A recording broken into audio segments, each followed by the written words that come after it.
আমাদের প্রার্থী বাছাই থেকে শুরু করে প্রার্থী ঘোষণা, এমনকি নির্বাচনী জোটের ঘোষণা, এই বিষয়গুলো একদম শেষ সময়ে গিয়ে হয়েছে।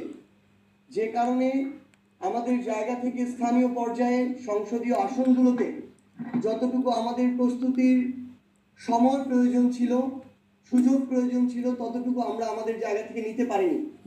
যদি আমরা সেটা করতে পারতাম তাহলে হয়তো আমাদের আসন সংখ্যা 6টির জায়গা আরো অনেক বেশি হতে পারত। ঠিক। তো সেই জায়গা থেকে শিক্ষা নিয়ে আগামীতে যে স্থানীয় পর্যায়ে নির্বাচনগুলো আসছে, সেই নির্বাচনে যেন আমাদের একই ভুলের পুনরাবৃত্তি আর না হয়, সেটাকে সামনে রেখে আমরা আমাদের রাজনৈতিক এবং দলীয় কর্মসূচি নির্ধারণ করেছি। ইতিমধ্যেই বাংলাদেশের অন্য যে কোনো রাজনৈতিক দল ঘোষণা করার আগেই জাতীয় নাগরিক পার্টি এনসিপি তাদের জায়গা থেকে স্থানীয় নির্বাচন পরিচালনা কমিটি ঘোষণা করেছে এবং কার্যক্রম শুরু করেছে। বিবেচনায় জনগণের কাছে যার গ্রহণযোগ্যতা বেশি থাকবে, আমরা আমাদের জায়গা থেকে তাকেই আমাদের স্থানীয় পর্যায়ের প্রার্থী হিসেবে বিবেচিত করব।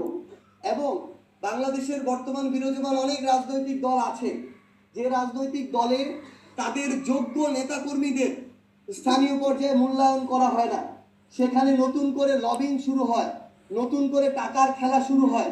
সেই জায়গায় দীর্ঘ সময় যারা কষ্ট করে এসেছেন তাদেরকে তাদের প্রাপ্য সম্মানটুকু দেওয়া হয় না। আমরা আপনাদেরকে আহ্বান জানাই, আপনি যদি আপনার জায়গা থেকে অতটুকু আপনার জনগণের আস্থা থাকার পরও দলীয়ভাবে মূল্যায়িত না হন, আপনার জন্য আপনাদের জন্য জাতীয় নাগরিক পার্টি এনসিপির দরজা সবসময় খোলা থাকবে ইনশাআল্লাহ। আপনারা আমরা একসাথে মিলে আমাদের আগামী যে স্থানীয় নির্বাচন, সেই নির্বাচনে আমরা জনগণের যে ভোট, তোমরা সত্য প্রতিষ্ঠিত করো। আমরা নিশ্চিত করব। কাউকে আমরা ইঞ্জিনিয়ারিং করার সুযোগ দিব না, কাউকে আমরা ক্ষমতার অপব্যবহার করতে সুযোগ দিব না, পেশি শক্তি, কালো টাকার প্রভাব খাটিয়ে কাউকে আমরা স্থানীয় নির্বাচনে আমাদের জায়গা থেকে জিততে দিব না। আলহামদুলিল্লাহ। এই সামগ্রিক বিষয়গুলোকে আবার নতুন করে সমন্বয় করে আমরা স্থানীয় পর্যায়ে আমাদের নতুন যে সাংগঠনিক কার্যক্রম, এই সাংগঠনিক কার্যক্রমকে আবার নতুন করে পুরো উদ্যমে আমরা শুরু করতে যাচ্ছি।